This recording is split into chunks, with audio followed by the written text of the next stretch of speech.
예, 안녕하세요. 반갑습니다. 같이 한번 기도드리겠습니다.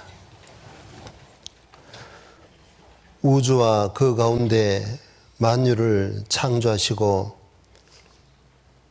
인간의 역사를 친히 다스려 나가시며 우리 각 사람의 생사 화복을 주장하시는 살아계신 하나님 아버지 감사를 드립니다. 이번 한 주간 동안 성경을 통하여 참으로 그 창조주 하나님이 살아계신 것인지 밝히 깨달아 알고 또 그 하나님이 계시다면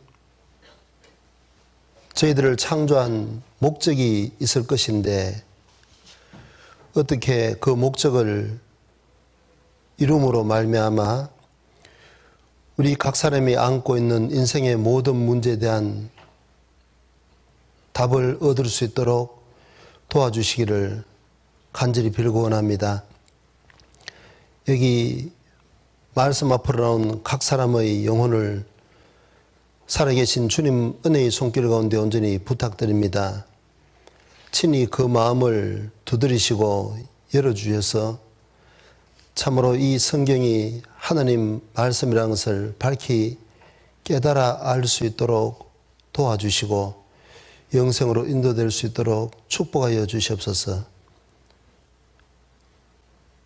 집회의 시종을 주님께 온전히 부탁드리며 주 예수님 이름으로 간절히 기도드렸습니다.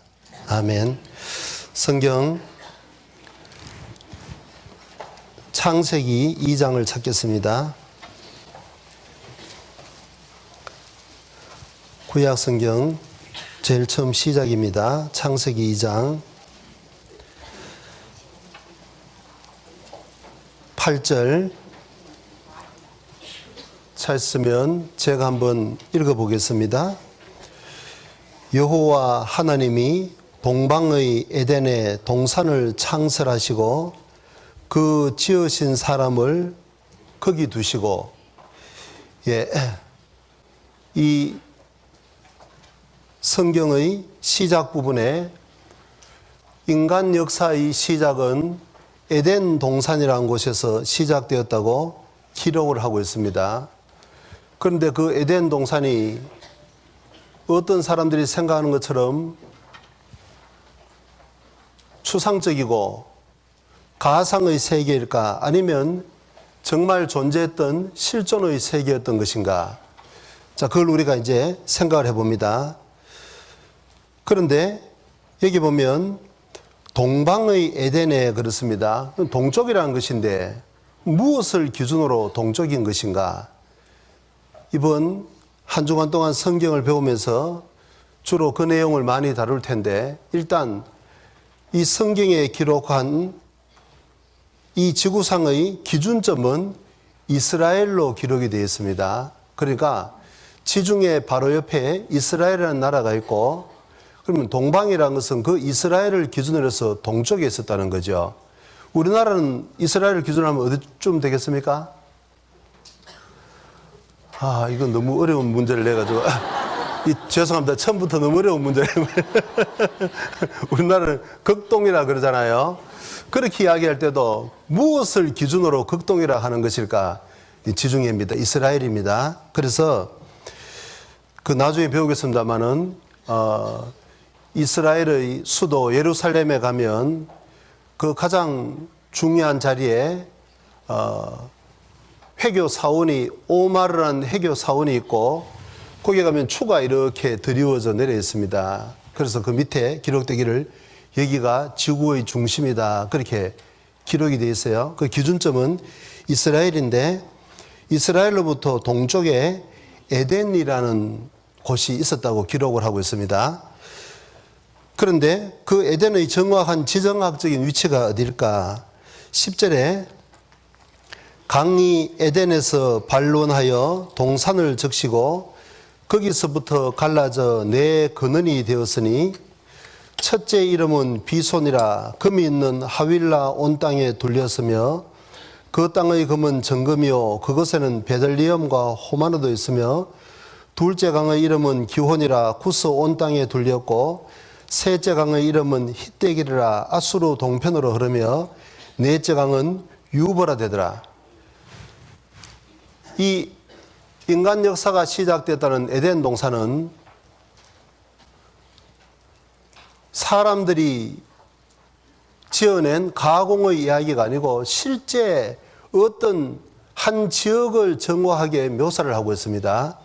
근데 그 지역은 4개의 강이 흘렀는데 첫째 강의 이름은 비손이라, 둘째 강은 기혼이라 그랬는데 안타깝게도 지금 지구상에 이런 이름을 가진 강은 존재하지 않습니다. 그러면 성경은 처음부터 허구일까? 그것도 아니에요. 뒤에 보면 14절에 셋째 강의 이름은 힛대겔이라. 영어 성경에 보면 이것이 티그리스로 되어 있습니다. 티그리스 강. 그리고 넷째 강의 이름은 유브라 되더라. 유프라테스 강. 지금은 주로 한영 사전이 성경이 많기 때문에 찾아보면 바로 확인할 수 있습니다. 티그리스 강 들어보셨습니까? 네. 티그리스 강, 유프라테스 강은 뭐 아주 익숙한 그런 이름이죠. 저희들이 학교에서 배울 때 인류 문명의 발상지는 메소포타미아 지역이다. 그렇게 배웠습니다. 메소포타미아라는 뜻이 두 강 사이라는 뜻인데 무슨 강일까요? 바로 여기 기록되어 있는 티그리스 강과 유프라테스 강이죠. 그러니까 그 첫 번째 기록됐던 두 강의 행방은 지금 알 수가 없지만 적어도 확실한 것은 셋째 강 티그리스, 넷째 강 유프라테스 이 두 개의 강이 에덴 동산에 흘렀던 겁니다. 실제로 지금 그 지역에 가보면 그 에덴 동산의 흔적을 발견할 수가 있을까? 그리고 그것이 객관적으로 인정받을 수 있는 것인지 우리가 좀 찾아가 보도록 하겠습니다.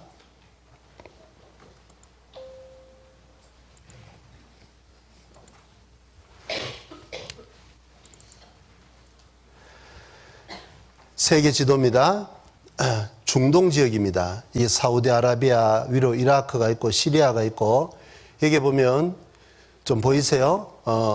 티그리스 강 이렇게 되어 있습니다. 그리고 여기는 유프라테스 강입니다.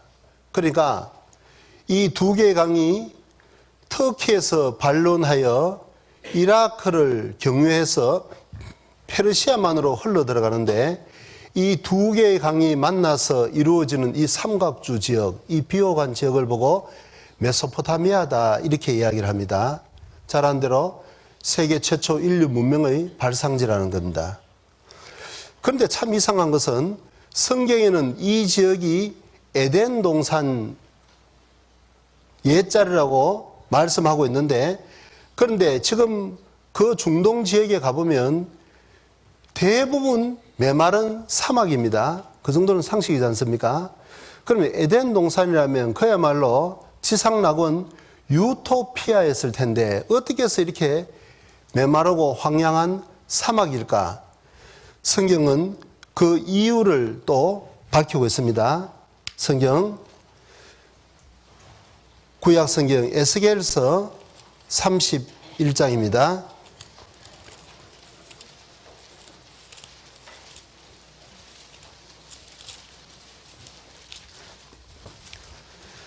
에스겔서 31장 18절 구약 1199페이지입니다. 18절에 너의 영화와 광대함이 에덴 모든 나무 중에 어떤 것과 같은고 그러나 내가 에덴 나무와 함께 지하에 내려갈 것이요. 여기 보면 어떤 한 민족의 운명을 예언하면서 에덴 동산의 행방을 언급했습니다. 네가 에덴 나무와 함께 지하에 내려갈 것이요. 우리가 분명히 알 수 있는 것은 뭐죠? 에덴 동산에 있었던 그 엄청난 나무들, 동식물들을 비롯해서 지하에 내려갔다는 겁니다. 그 사건은 바로 에덴 동산에서 살았던 첫 번째 사람 아담과 하와가 범죄함으로 말미암아 하나님께서 그들을 그 에덴 동산에서 내쫓으시고 이제 주인 없는 그 에덴 동산을 지각 변동을 일으켜서 땅속에 내렸다고 기록을 하고 있는 겁니다. 그때 내려갈 때 그 두 개의 강도 동시에 땅속에 묻혔던 겁니다. 그런데 그 네 개의 강이 다 내려가 버리면 어떻게 되겠습니까? 에덴 동산의 행방을 찾을 길이 없겠죠. 그래서 하나님께서는 그 에덴 동산의 존재를 분명히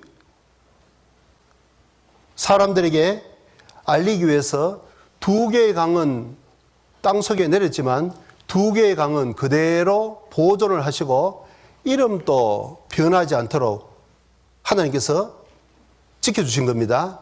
그래서 모든 사람이 믿을 수 있는 증거를 제공하신다는 거예요.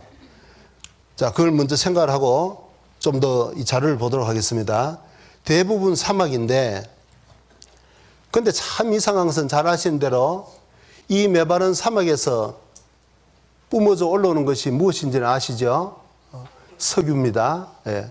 전 세계 석유 총 생산량의 70% 이상이 이 지역에서 납니다. 모래가 녹아서 석유가 될 수가 없을 텐데 어떻게 해서 이 메마른 사막에서 그렇게 많은 석유가 나는 것일까? 성경은 그 이유를 말씀하고 있다는 겁니다. 과학 잡지입니다. 에덴 동산은 메소포타미아에 있었다. 티그르 성강과 유프라테스 성강 그 사이에 있었다는 것이죠. 여기도 94년 여기에도 기적의 무대는 정말로 존재하였다. 이게 허구적인 이야기가 아니고 사람의 상상력이 만들어내놓은 가공의 이야기가 아니고 실제로 있었다는 겁니다. 여기 보면 에덴 동산, 노아의 방주 이제 하나씩 배울 텐데요. 이런 것이 가공의 이야기가 아니라 실제 역사적 사실에 입각한 것이다. 과학자들이 이렇게 이야기를 하고 있는 겁니다. 어떤 종교인의 이야기가 아니에요. 87년 경향신문에도 에덴 동산은 지금의 페르시아만이다. 그 두 개의 강이 페르시아만으로 흘러 들어가고 있잖아요. 중동 지역이라는 겁니다. 그리고 첫째 강, 둘째 강도 이 미국의 미시시피대 조사단이 발견해냈다는 겁니다. 여기에 92년 중앙일보인데 이라크 쿠르나 여기가 바로 낙조슬슬한 에덴 동산 옛자리다. 이때 당시가 91년 신문입니다. 그 걸프전이 치열할 때 그때 신문이에요. 그 이라크가 두 개의 강이 관통하는 에덴 동산 거의 심장부에 있었다는 겁니다. 그래서 왜 미국이 이라크를 침공한지는 잘 아시죠? 표면적인 명분은 그 독재자인 사담 후세인이 쿠웨이트를 침공했기 때문에 이제 그 사람을 제거한다고 했지만 사실은 모든 전쟁의 배후는 대부분 다 돈입니다. 그렇지 않겠어요? 이 이라크가 후세인 정권이 들어서면서 미국과 거의 무역을 중단을 하고 러시아나 프랑스나 이쪽으로 돌렸기 때문에 미국은 급했던 겁니다. 그리고 그 이라크의 석유가 시추하기가 가장 용이하고 가장 양질이라는 거예요. 그래서 미국에는 이것이 꼭 필요했던 겁니다. 자, 어쨌든 그 이라크에서 그 메마른 사막에서 어떻게 그렇게 많은 석유가 나는 것일까? 성경에 그 이유를 밝히지 않으면 어떤 과학자도 어떤 지혜자도 그걸 알 방법은 없는 겁니다. 그러나 성경은 정확하게 이 지역이 바로 에덴 동산 옛자리고 그것이 바로 땅속에 내려갔다고 기록을 하고 있습니다. 그래서 우리가 그 많던 동식물들이 땅속에 내려가서 밑에서 올라오는 지열과 위에서 내리는 하중 때문에 화학 작용을 일으켜서 생산되는 것이 바로 석유라는 것은 우리는 다 알고 있습니다. 저기 82년 조선일보에도 우주선 콜롬비아에서 고대강을 발견했다. 이 사우디 사막 속에 묻혀 있는 고대강. 이 바로 에덴 동산에서 흘렀던 그 두 개의 강 중에 하나임이 틀림없는 거죠. 사막에 감춰진 고대의 강, 여기는 일찍이 식물이 무성했던 땅이었다. 지금은 사막이지만 실제로 과거에는 엄청난 양의 동식물이 있었던 에덴 동산 옛자리라는 겁니다. 사라는 녹색 초원이었다. 이게 믿기지 않는 사실이지만 입증할 자료는 많다는 겁니다. 이 동굴에 있는 암벽 벽화들, 과거에 거기 있었던 많은 동물들을 그림으로 남겨놓은 겁니다. 여기 이런 벽화들, 사냥감에 조심스럽게 접근하고 있는 이런 장면들, 배를 타고 수렵하는 이런 장면들, 이런 것은 강가나 바닷가, 물가에 있어야 되는데 어떻게 이것이 바로 사막 한가운데 있는 동굴 속에 있는 것일까? 과거에 그 환경이 완전히 지금하고는 달랐다는 확실한 증거인 거죠. 이건 어떻게 석유가 생성되는 것인지, 그건 뭐 상식적인 문제고. 자, 잘 아는 대로 대부분의 석유는 바로 이 중동 지역에서 페르시아만을 중심으로 이 지역에서 생산됩니다. 성경은 그 이유를 밝히고 있다는 거예요.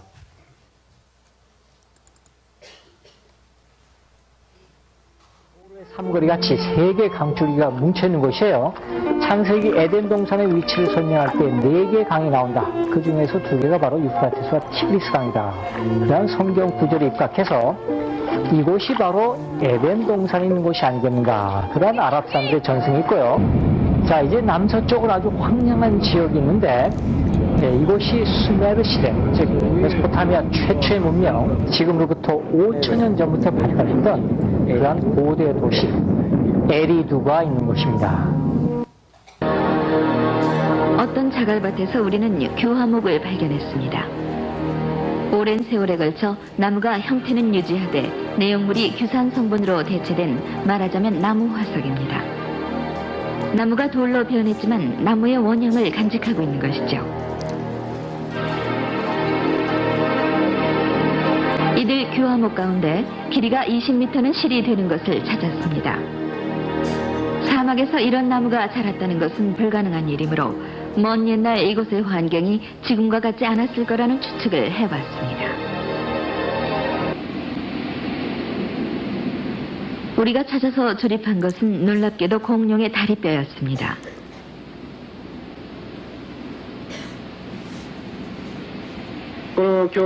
이곳 지하에는 대단히 큰 교화목과 공룡의 화석을 포함하는 지층이 있다는 얘기가 됩니다.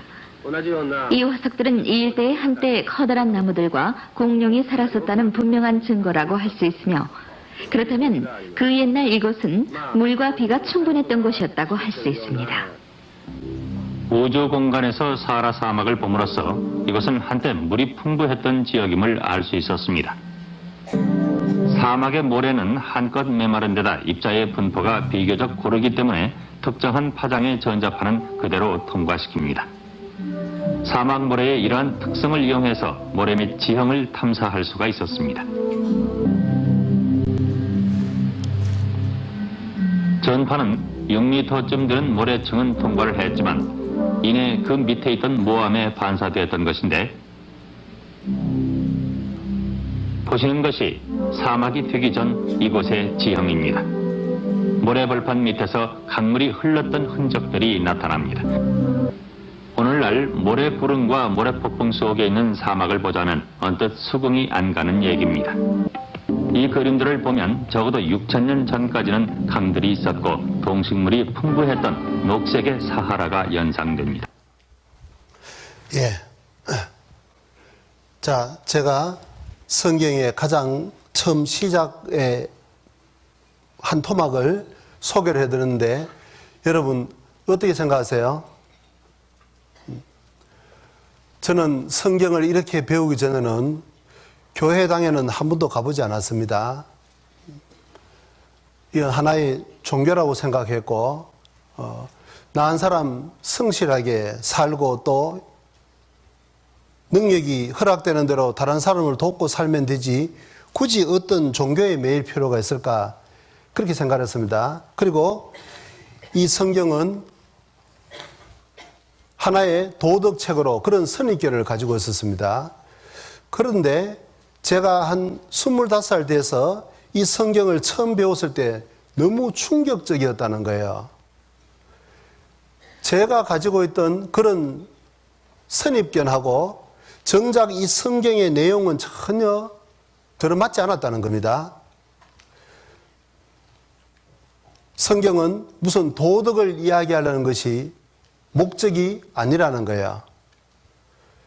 바로 창조주 하나님이 살아계시다는 것을 입증을 하고 그 하나님이 지금 또 인간의 역사를 직접적으로 통치하고 있다는 것.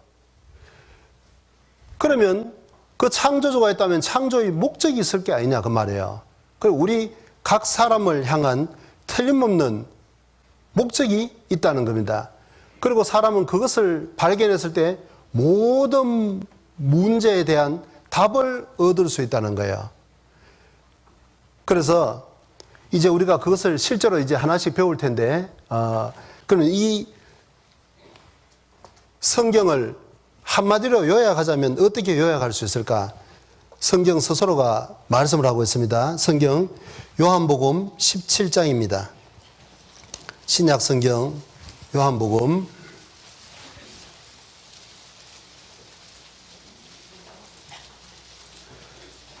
17장 17절 같이 읽어보겠습니다. 저희를 진리로 거룩하게 하옵소서. 아버지의 말씀은 진리니이다. 자, 그래서 이번 성경 강연의 제목을 조금 한마디로 좀 생각해 봤습니다. 성경,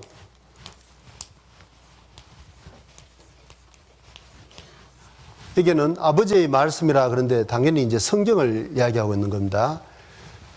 성경은 진리다.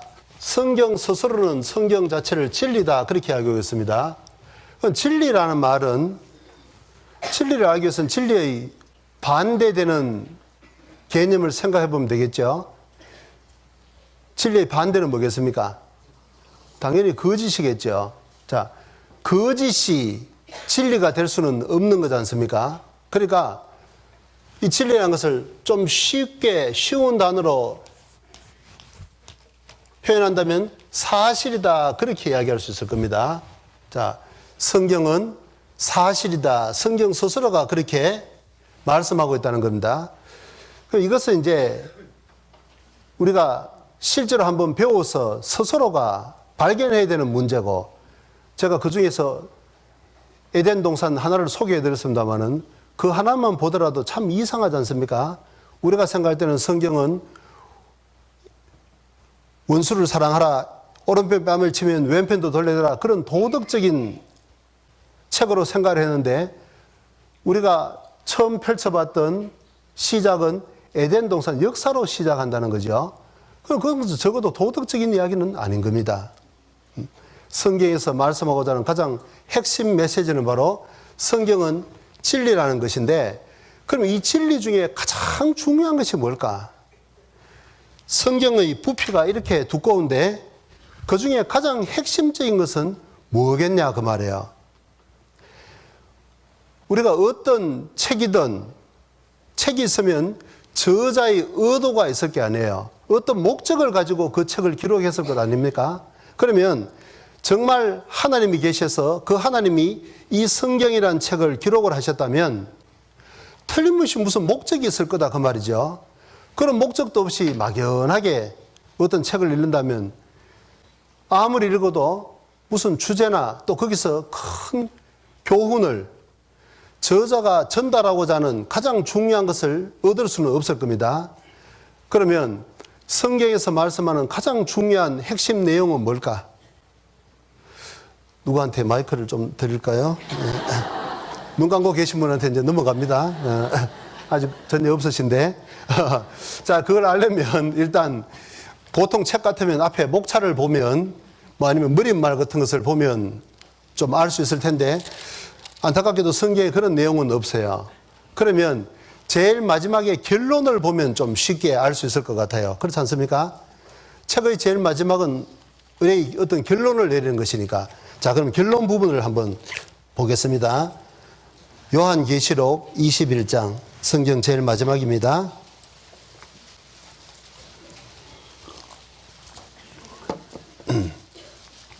(21장) 1절.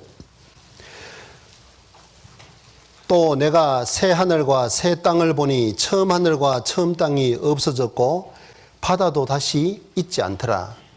성경 제일 마지막 책인 요한계시록에는 새 하늘과 새 땅, 영원한 천국을 이야기를 하면서 성경은 막을 내리는 겁니다. 천국은 어떤 곳일까? 3절.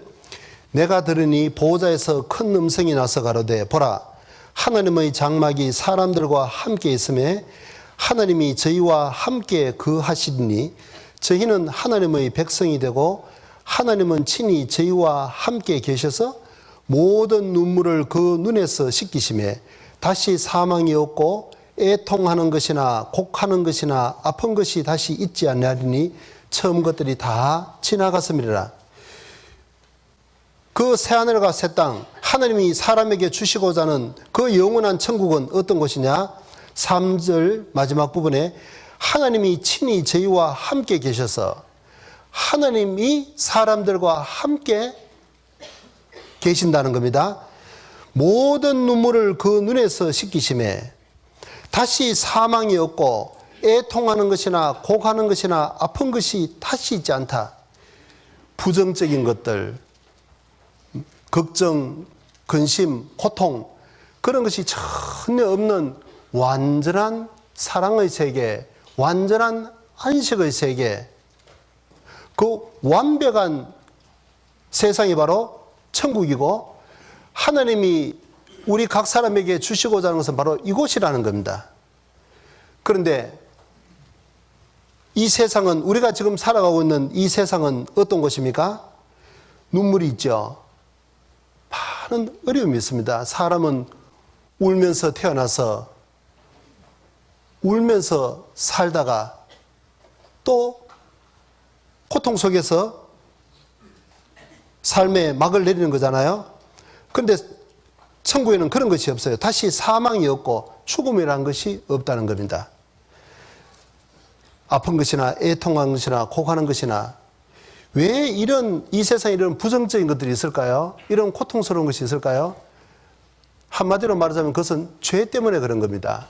그런데 성경에는 죄가 없는 곳이기 때문에 그런 부정적인 것이 전혀 없다는 겁니다. 그러니까 하나님께서 우리 각 사람에게 주시고자 하는 것은 바로 영원한 천국입니다. 뒤에도 마찬가지입니다. 22장에도 1절. 또 저가 수정같이 맑은 생명수의 강을 내게 보이니 하나님과 및 어린 양의 보호자로부터 나서 길 가운데로 흐르더라. 그 뒤에 보면 천국을 쭉 묘사하고 있습니다. 그러니까 우리가 분명히 알 수 있는 것은 뭐죠? 성경을 기록한 목적은 바로 하나님이 이 천국을 만들어 놓으시고 천국에 올 수 있는 그 길을 제시하기 위해서라는 겁니다. 이것이 성경에서 가장 중요한 핵심 내용인 겁니다. 자, 그러면 성경이 정말 진리고 사실이라면 가장 중요한 것은 바로 죽음 너머에 영원한 천국과 또 천국이 있다면 성경에는 지옥도 있다고 기록되어 있습니다. 몸은 죽여도 영혼은 능히 죽이지 못하는 자를 두려워하지 말고 오직 몸과 영혼을 지옥에 멸하시는 자를 두려워하라. 성경은 분명히 지옥이 있다고 기록을 하고 있습니다.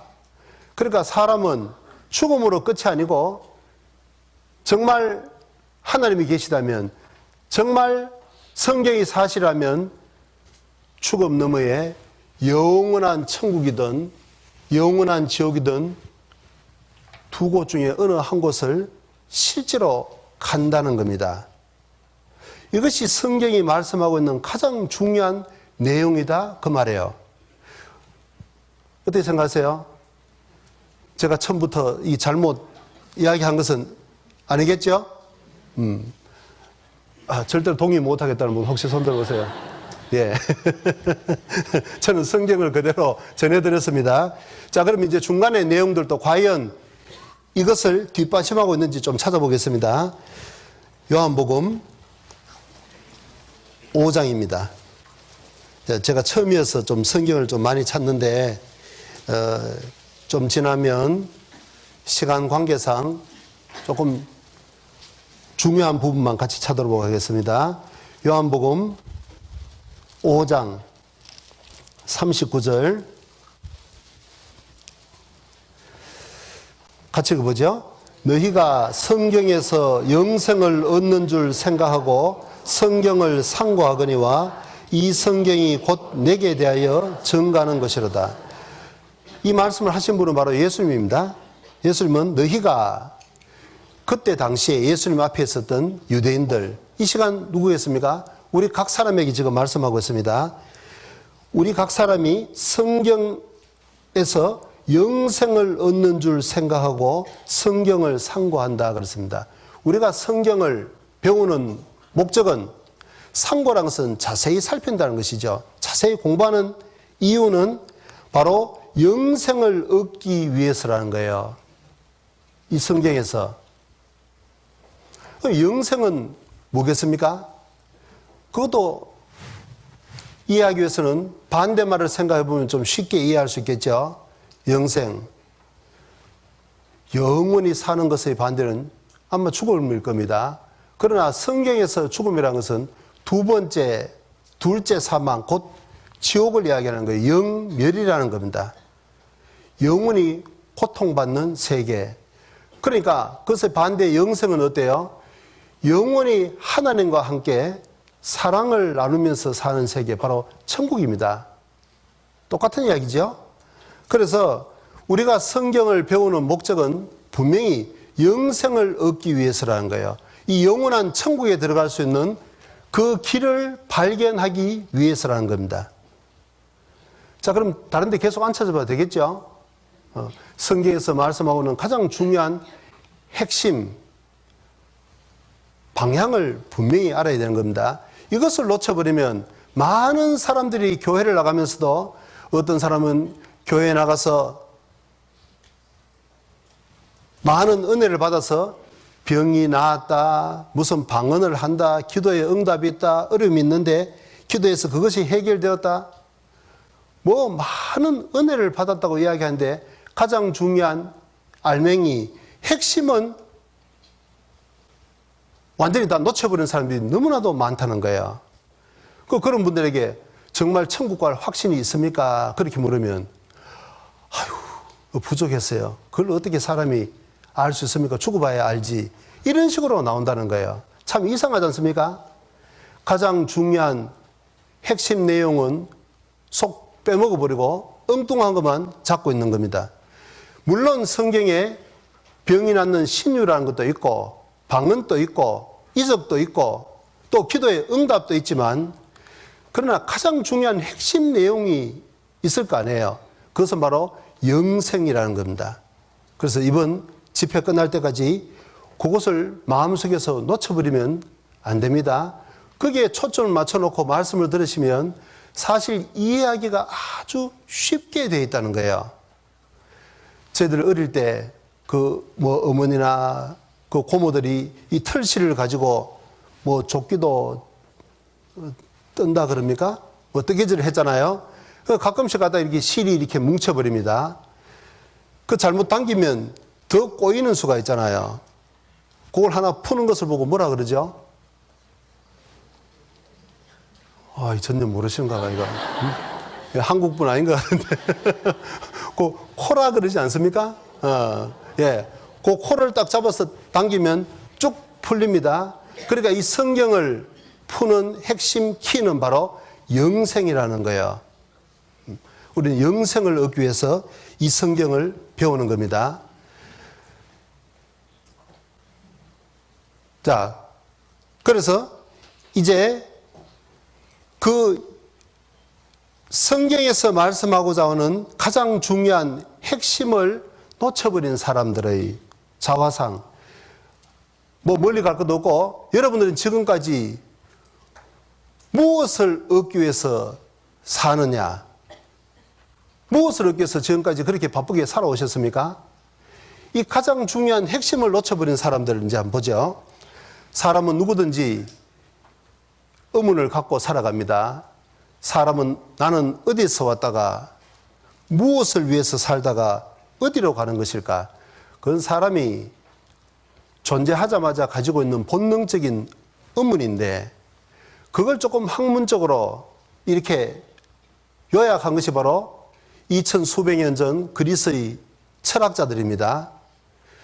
그 이후로 동서고금을 물어나고 모든 사람들은 거기에서 그 문제에 대한 의문을 갖습니다. 공통적인 의문입니다.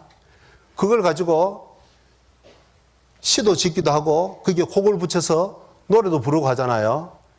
인생은 나그네 길 어디서 왔다가 어디로 가느냐. 그런 노래를 들으면 다 공감이 됩니다. 왜 그렇죠? 우리 각 사람 개인의 자신의 문제이기 때문에 그렇습니다. 그런데 그런 의문을 정리해서 사람들에게 과제로 나누어 준 것이 벌써 2000수백 년이 지났는데 답을 얻었느냐 그 말이에요. 답을 얻지 못합니다. 어디서 온 것인지 또 어디로 가는 것인지. 그런데 성경은 정확한 답을 주고 있다는 거예요. 하나님이 못해서 우리 각 사람을 만들으셨고, 하나님께로부터 왔다가 죽으면 하나님께로 가서 한 번 죽는 것은 사람에게 정하신 것이요 그 후에는 심판이 있으리니, 틀림없이 심판이 있고, 죄 문제가 해결된 사람은 영원한 천국에, 그렇지 못한 사람은 영원한 지옥에 간다고 성경은 분명히 답을 주고 있다는 겁니다. 정말 이 성경이 사실이라면 우리는 그 답을 분명히 얻을 수가 있는 겁니다. 수천 년 동안 사람이 풀지 못했던 그 답을 우리는 성경을 통해서 확실히 얻을 수 있다는 거예요. 그리고 어디서 왔다가 어디로 가느냐, 그 중간에 무엇이 있습니까? 무엇을 위해서 사느냐. 무엇을 위해서. 그게 왜 그렇게 중요합니까? 무엇을 산다는 것은 그건 바로 행복과 직결되어 있기 때문에 그런 겁니다. 행복이라는 것과. 여러분, 어떤 사람이든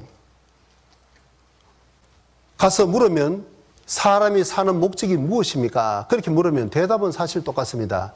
표현하는 형태는 조금씩 다를지 몰라도 내용은 똑같다고 말해요. 한마디로 말하면 행복이라는 겁니다. 동의하세요?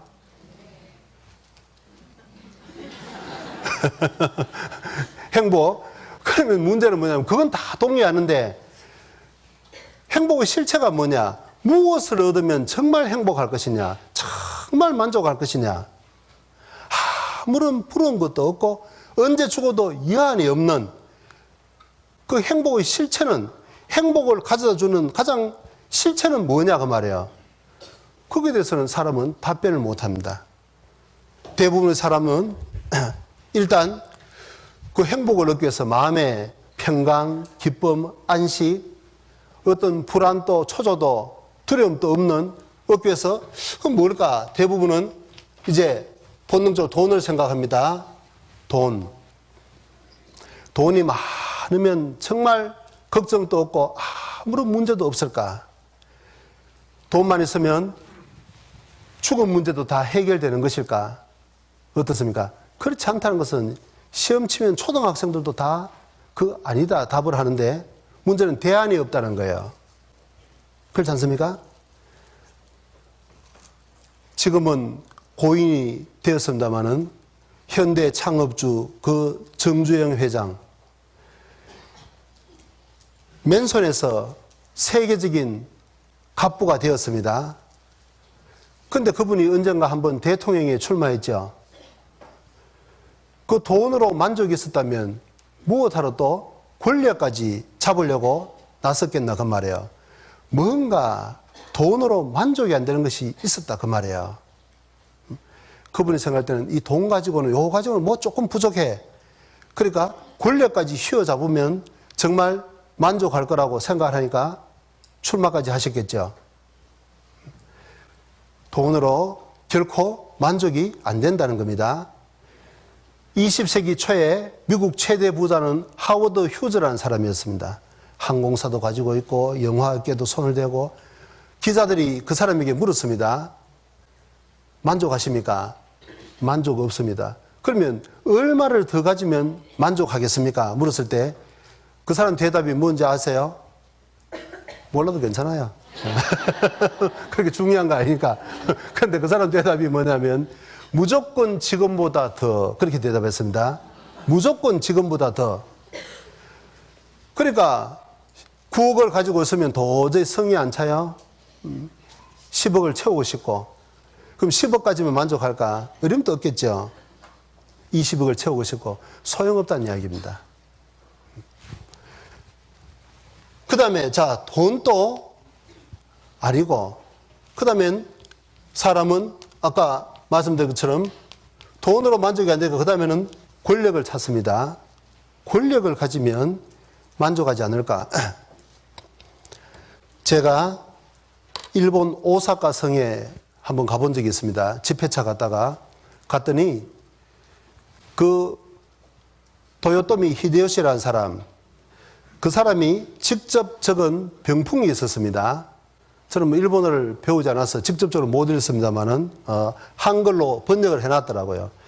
이슬처럼 내리고 이슬처럼 사라지는 인생이여 난이와의 일도 꿈속에 또 꿈이란가. 우리가 아는 대로 그 사람은 출신이 참 천민 출신이었습니다. 자기의 주인인 오다 노부나가입니까?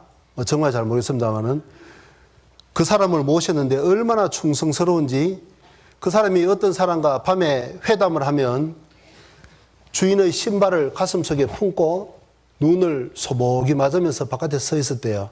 나오면 딱 대기를 하고 충성 하나로 신임을 얻었고 자기 주인이 반란군에서 죽임을 당하니까 대권을 거부지었습니다. 한국 사람들은 임진왜란을 일으킨 원흉이라 해서 아주 뭐 원숭이처럼 무시하지만은 일본 사람들 볼 때는 일본을 처음으로 통일한 영웅입니다. 황제였습니다. 그런데 그 사람이 자기 인생을 살아보고 한마디로 자기 인생을 그렇게 소감을 이야기했다는 거죠. 인생이라는 것이 뭐냐? 이슬처럼 내리고 이슬처럼 사라지는 것이더라. 밤에 사람들이 모르는 사이 이슬이 내렸는데 풀잎에 맺힌 이슬이 해가 돋으니까 도로로 굴러서 떨어지는 것처럼 너무 짧고 허무하더라.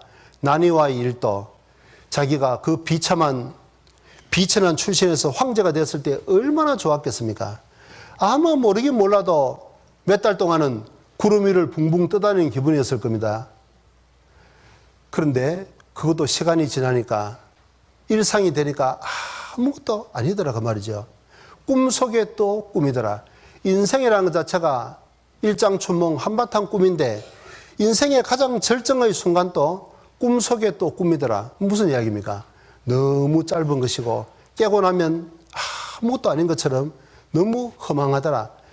그래서 동양이든 서양이든 그 문학 작품을 보면 인생은 전부 허무하다고 그렇게 결론을 내리고 있는 겁니다. 여러분 어떻습니까? 글쎄 나는 아직 한참 나이여서 뭐 덜 살아봐서 잘 모르겠다. 그런 분 계세요? 살아보시면 압니다. 아하, 그 참 진리였구나. 왜 그럴까요? 가장 중요한 것을 뭔가 놓쳐버렸다 그 말입니다. 자, 권력도 보세요. 돈도 일시적인 행복감, 성취감, 만족감을 틀림없이 줄 겁니다. 저희들 어릴 때 자랄 때 말이에요. 큰 자랑이 무엇이었습니까? 오늘 이밥 아세요? 예. 제가 발음이 쌀 발음이 잘 자신이 없어서 이밥으로 표현했습니다. 이밥에 고깃국 먹으면 그 한 일주일쯤 자랑거리였습니다. 요즘 그런 이야기하면 약간 덜 떨어진 애로 취급하겠죠. 근데 저희들은 실제로 그렇게 자랐어요. 정말 고깃국에 마음껏 한번 쌀밥 먹으면 얼마나 행복할까. 지금은 마음만 먹으면 매일 먹을 수 있습니다. 어떻습니까? 정말 먹을 때마다 참 행복하고 만족하고 바깥에 나가서 사랑하고 싶고 그렇습니까? 일상이 돼버리면 그거 아무것도 안 해요. 바꿔 말하면 유효기간이 너무 짧다는 거예요. 권력은 어떻습니까? 마찬가지겠죠? 그 다음에 그러면 돈도 아니고 권력도 아니면 뭘 찾습니까? 그 다음에 명예를 찾습니다. 어떤 학자가 학문에 정진해서 노벨상을 받았다. 온 국민의 존경을 받고 부러움을 한 몸에 사면 어때요? 참 좋겠죠.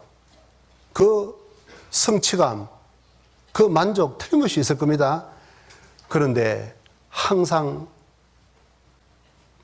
그 감정이 지속되겠습니까?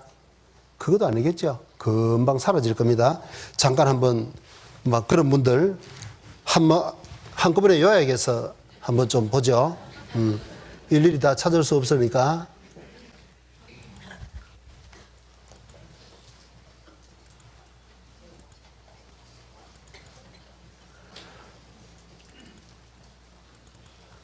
이걸 한번 보겠습니다. 스티브 잡스라는 분, 애플사의 창업주였죠. 왜, 문제 있습니까? 왜 웃으세요? 예, 제 얼굴 뜬 줄 알았습니다. 웃으시길래. 예. 자, 이 몇 년 전에 벌써 돌아가셨는데, 참 당대에 엄청난 부를 일구었죠. 부뿐만 아니라 이 사람이 자기가 개발한 제품을 홍보하려고 이런 강연을 하면 보통 어떤 홍보하기 위해서는 좀 사람을 동원해야 되지 않습니까? 그런데 참 이상한 것은 이 사람이 홍보하려고 딱 서면 사람들이 돈을 주고 엄청난 돈을 지불하고 와서 듣는다는 겁니다. 한마디 한마디가 성공의 표본이었습니다. 이 사람을 요즘 말로 벤치마킹을 하면 나도 당대에 세계적인 재벌이 될 수 있다는 꿈을 안겨줬던 사람이었습니다. 자, 그런데 이 사람이 마지막 병실에서 죽기 전에 적은 글입니다. 나는 비즈니스 세상에서 성공의 끝을 보았다. 이 거짓말이 아닐 겁니다. 타인의 눈에 내 인생은 성공의 상징이다. 지금도 이 사람을 꿈꾸면서 자기 모든 정열을 불태운 사람이 한둘이겠냐고. 하지만 일터를 떠나면 내 삶의 즐거움은 많지 않다. 결국 부는 내 삶의 일부가 되어버린 하나의 익숙한 사실 뿐이었다. 보세요. 부든 권력이든 명예든 일상이 되어버리면 아무것도 아니더라는 거죠. 일시적인 만족감, 행복감을 주지만 유효기간이 너무 짧다는 겁니다. 금방 이제 그런 감정은 사그라든다는 거죠. 자, 뭐 다 읽을 필요는 없을 것 같고요. 자, 이제 돈이나 권력이나 명예, 여기에도 진정한 행복이 없다면 어디에 행복이 있겠습니까? 사람들은 이제 쾌락에서 행복을 얻으려고 노력합니다. 그 노래 보십시오. 마시고 또 마시고 취하고 또 취해서 이 밤이 새기 전에 춤을 춥시다. 그래, 뭐 춤을 추고 술을 마시고 하면 어떻겠습니까? 그게도 일시적인 즐거움은 틀림없이 있을 겁니다. 저도 구원받기 전에 조금 술을 마셔봤는데 문제는 뭐냐면 술을 마시는 그 순간만큼은 고통도 잊어버리고 뭔가 즐거운 것 같은데 깨고 나면 훨씬 더 답답하다는 거예요. 훨씬 더 고통스럽다는 겁니다. 그래서 그걸 다 해보고 어떤 가수가 노래를 하나 불러줬잖아요. 술 마시고 노래하고 춤을 춰봐도 가슴에는 하나 가득 슬픔뿐. 그 정도 하겠습니다. 술 마시고 노래하고 춤을 춰보고 청춘을 마음껏 발산한다고 뭐 몸부림 쳐보지만 문제는 뭐냐면 가슴에는 하나 가득 슬픔뿐이고 고민이 많고. 여러분, 왜 사람들이 술을 마시겠습니까? 마음에 이 열등감이 있고 고통이 있고 뭔가 풀리지 않는 문제가 있기 때문에 그걸 좀 해소해 보려고, 그걸 좀 술을 마시면 좀 잊어버릴까, 떨쳐버릴 수 있을까 벗어나고 싶은 인간의 발버둥입니다. 정말 기쁨이 있고 만족이 있고 변하지 않는 행복이 있다면 그런 것을 할 필요가 뭐 있겠습니까? 비싼 돈 주고. 그렇지 않겠어요? 자, 쾌락도 아닌 것 같고 다 그렇게 결론을 해보고 결론을 내는 거잖아요. 그 다음에 그러면 마지막 행복은 어디서 얻을 수 있는 것일까? 자, 사람들이 쾌락도 아닌 거고. 자, 5번. 무엇에서 행복을 얻을 수 있을 것 같습니까? 무엇을 얻으면 정말 행복할까요? 마지막 사람은 사랑이라는 것을 찾습니다. 사랑. 우리 인생의 경험 속에서 여러분 가장 행복했던 때, 가장 즐거웠던 때가 언제입니까? 한 번도 없은 것 같아요, 이쪽 분들은. 어때요? 사랑을 하면은 예뻐져요. 아무리 호박꽃 아가씨도 사랑을 하면 예뻐져요. 그 가사가 조금 뭐 별로 극단적이어서 죄송한데, 어쨌든 간에 우리가 살면서 경험할 수 있는 한 사람의 자연인으로서 가장 큰 행복감은 사실 사랑이 맞는 거죠. 그러니까 모든 문학 작품이든 시든 그 주제는 전부 사랑을 노래하고 있는 거지 않습니까? 유행가 가사 쭉 한번 제목별로 한번 분류 한번 해보십시오. 제가 생각할 때는 한 80% 이상은 전부 사랑을 이야기하고 있을 겁니다. 저도 복음을 깨닫고 난 다음에 교회 안에서 소개로 한 2개월 정도 연애를 하고 결혼을 했는데 오래 하기가 좀 힘들어서 멀리 떨어져 있어가지고 뭐 눈을 감아도 떠오르고 그래서 그때는 편지를 안 주면 막 그 편지째로 한 5장은 아주 쉽게 써내려갔습니다. 지금 또 우리 집 농에 가면 그게 뭐 갑옷처럼 보관되어 있는데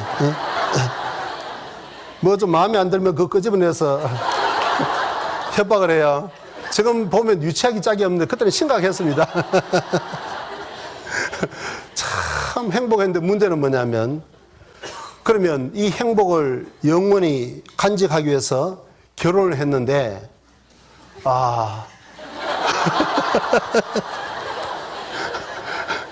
신혼여행을 딱 가보니까 아차 이거 뭐 잘못됐다 싶더라고. 더 이상 하면 뭐 문제 생길 것 같아서 이 정도 하겠습니다. 그런데 그게 뭐 저만 그런 것이 아니고 다 그렇더라고요. 여기 보니까 제가 가슴을 쓸어내렸습니다. 여기 신문입니다. 가슴 뛰는 사랑은 길어야 30개월이다. 이것도 사실은 긴 거예요. 이 정도 지속되려면 뭔가 좀 위기감이 조성이 돼야 돼요. 부모님이 결사적으로 말린다든지, 아니면 무슨 삼각관계가 형성된다든지, 이 정도 돼야 이게 뭐 가지. 이거는 거의 평범한 사람들 이런 거 없습니다. 조금 지나면 아차, 조금 시간 지나면 어떻게 해서 이렇게 맞추기 어려운 사람을 내가 골랐을까? 결혼하기 전에는 정말 이 사람이야말로 내가 찾던 천생연분이라고 생각했는데 결혼해서 조금 지나면 어떻게 해서 내가 이렇게 이게 안 맞는 사람하고 했을까? 이걸 느낍니다. 죄송합니다. 우리 집 이야기는 아니고. 이게, 그리고 구원을 받으면 다 해결돼요. 자, 이제, 어쨌든 간에, 이 대부분이 다, 근데 이게 우리나라만 그런 것이 아니고, 이거 한번 보세요. 일본 여성을 대상으로 조사를 했더니, 일본 주부 남편 필요한 기간은 10년이다. 이것도 긴 거죠.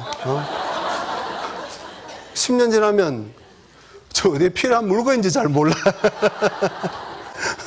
그래서 노래하죠. 처음 만나 연애할 때 상냥하던 그녀가 이렇게도 변할 줄이야. 하루 종일 무슨 불평 그렇게도 많은지 그러길래 여자인가 봐. 그 뭐 여자만 그러냐? 남자도 뭐 똑같아요.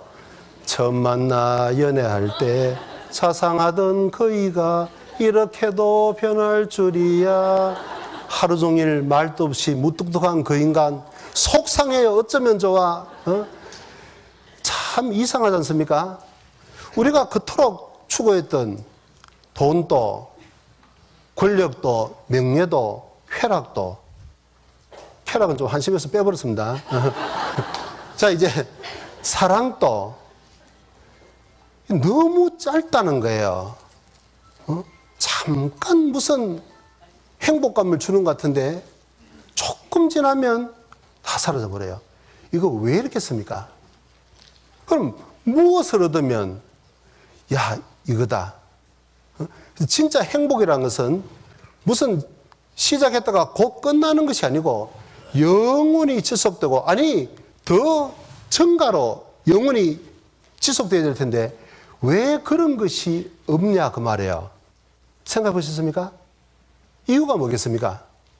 그것이 바로 우리가 잘못된 사고관, 패러다임, 뭐 사물을 보는 눈이 잘못됐다 그 말이에요. 이런 사람들의 공통점은 뭐냐면 이 세상이 전부라고 생각하는 겁니다. 전혀 하나님이 개입이 안 돼 있는 거예요. 아니, 하나님을 믿는다 하더라도 영생이라는 것을 얻지 못한 사람은 전부 다 이것을 다 추구합니다. 교회 다니는 사람들도 지옥보다는 천국이 낫다 그래요. 그러나 솔직히 말하면 천국보다는 뭐가 좋다고요? 세상이 좋은 거예요. 천국은 한 음주으로 생각을 하고 뭐 없으면 뭐 부도난 거고, 그러나 세상은 현찰이라고 생각을 하는 거예요. 이 보세요. 이 전부 이 세상적인 것이잖아요. 돈도 권력도 명예도 쾌락도 사랑도 몇십 년 동안 사는 것으로 다 끝나는 겁니다. 영원한 천국과 이어지는 것은 없어요. 죽음 너머까지 이어지는 것은 결단코 없는 겁니다. 그다음에 성경이 말씀하는 정말 인생의 키워드, 이걸 얻으면 완전한 만족이 온다, 영원한 행복이 온다는 것은 바로 뭐냐면 죄 문제가 해결되므로 천국 갈 수 있는 확신이 생길 때 거기에 대한 답을 얻는 겁니다. 영생입니다. 어떻게 생각하십니까? 그런 것 같아요? 안 그런 것 같아요? 이 성경이 사실이면 그 틀림없는 사실이겠죠. 자, 그래서 우리가 하나님을 모르는 삶과 또 하나님을 안다 하더라도 죄 문제가 완전히 해결되지 않는 그런 삶과 하나님을 발견하고 영혼의 문제를 해결한 사람의 삶의 종착점을 또 그리고 실질적으로 이 내용을 좀 생각해 봤습니다. 그 유럽의 백인들이 말이에요. 아프리카를 처음에 들어갔을 때 배를 바다에 대놓고 큰 배를 말이에요. 보트를 타고 아프리카에 처음 갔을 때요. 그 흑인들이 토인들이 돌을 가지고 공기놀이를 하는데 가만 보니까 그게 다이아몬드라는 거예요. 사실입니다. 영성하니까 별로 반응이 없다. 다이아몬드니까. 예. 자, 다이아몬드. 죄송합니다. 예. 다이아몬드라는 거예요. 어떻게 해서 갔습니까? 쫓아가서 막 총으로 죽이고 뺐었을까요? 그렇게 하지 않았습니다. 모른 척하고 뒤로 물러갔습니다. 가서 그 다음에는 배에 가가지고 사탕, 초콜릿 같은 것을 갖고 왔어요. 놀고 있는 토인들에게 하나씩 나눠줬습니다. 그걸 먹어보니까 얼마나 맛이 기가 막혔겠어요. 자, 그 다음에 또 석 다가왔습니다. 그러니까 토인들이 몰려왔습니다. 김미 초콜릿. 그러면서 왔어요. 그래서 이제 그때 백인들이 야, 이거 얼마 몇 개 남지 않아서 우리 먹게도 모자란데 너가 줄 것도 없다. 그랬더니 그거 어떻게 하면 좋겠냐? 조금 달라고. 맛이 기가 막힌 좀 달라고 그랬어요. 그래, 그러면 그 가지고 놀고 있는 돌하고 이 사탕하고 좀 바꿀래? 그랬더니 그 토인들이 어때요? 그 돌 뭐 물고 있어 와야 무슨 뭐 유익이겠어요? 아무 필요 없으니까 좋습니다. 바꿨어요. 그 다음에 또 나타난 거예요.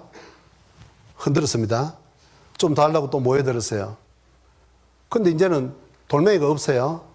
없으니까 이제 못 주겠다고 했더니 아이고 그러지 말고 저 언덕 넘어가면 거기에 산이 있는데 거기 무진장이 있다고. 그래 가가지고 이 사탕 몇 개 주고 그 다이아몬드 광산을 싹 가져버렸습니다. 실제로 있었던 사건이에요. 여러분, 뭔가 우리가 좀 생각해 볼 부분이 있지 않겠습니까? 여러분들이 지금까지 애지중지하게 생각했던 것, 정말 이것이 행복이 줄 것이라고 생각을 하고 내 인생을 걸었던 거, 어때요? 돈이라는 거, 권력, 뭐 여성분들이기 때문에 권력, 뭐 이건 조금 좀 어떨지 몰라도 어쨌든 간에, 명예, 쾌락, 사랑, 어떻습니까? 그건 좀 이상하지 않습니까? 다 압니다. 그걸 쫓아가봐야 진정한 만족이 없다는 것을 알면서도 다른 대안이 전혀 없는 거예요. 그러면 그거 외에 무엇을 얻으면 정말 행복이 오는 것일까? 영원한 만족이 오는 것일까? 그걸 모르기 때문에 남들이 그렇게 다 살아가니까 자기도 그냥 따라서 가는 겁니다. 이런 동영상을 하나 보시죠.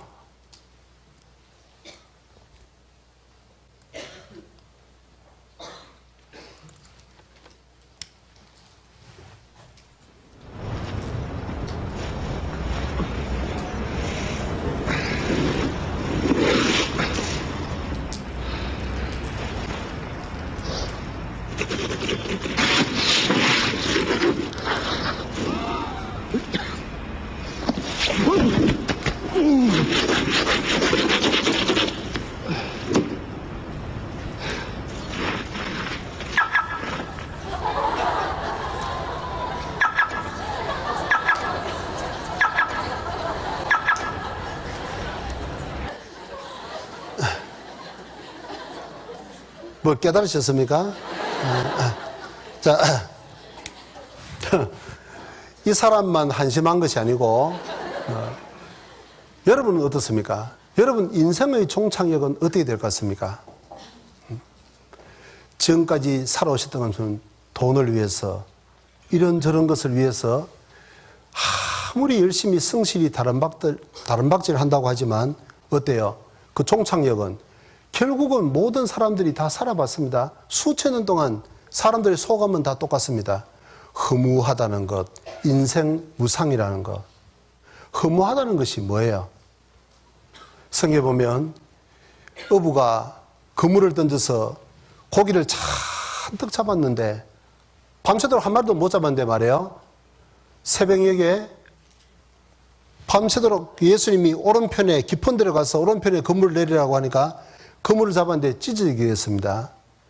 그게 완전히 찢어진 것으로 끝나버렸다면 새벽녘에 그 한꺼번에 그렇게 많은 고기를 잡았는데 그 그물이 찢어져서 다 새나가면서 끝났다면 어때요? 그런 것을 보고 허무하다고 이야기할 수 있겠죠.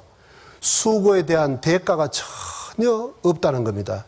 허무한 겁니다. 어떤 아파트를 기가 막히게 수고를 해서 오랫동안 돈을 모아서 마련했는데 지진이 나서 다 무너져 버렸다. 세상에 그렇게 허무한 일이 어디 있겠냐고. 그런데 그 사람들만 허무합니까? 여러분 인생의 종착역은 어떨 것 같습니까? 늙고 병이 드니 백발을 의하리. 소년 행락이 어제른 듯 하다마는 어디가 이 얼굴 가지고 옛내로다 하리요. 그 모든 사람의 종착역입니다. 여러분 삶은 어떨 것 같습니까? 그래서 좀 우리도 이 세상이 주는 그런 달콤한 그 눈깔 사탕, 이걸 쫓다가 정말 다이아몬드, 가장 소중한 것을 잃어버리는 그런 어리석음을 범하지는 않아야 되는 겁니다. 성경은 그 확실한 답을 제시하고 있다는 거예요. 정말 성경이 진리라면 여러분, 그건 허황한 이야기가 아니고 어떤 종교에 심취한 종교인의 뜬구름 잡는 이야기가 아니고 실제로 사실이라는 겁니다. 자, 그래서 이제 우리가 대한민국이라는 그 나라에 살아가고 있기 때문에 그걸 조금 한번 생각을 해보자면,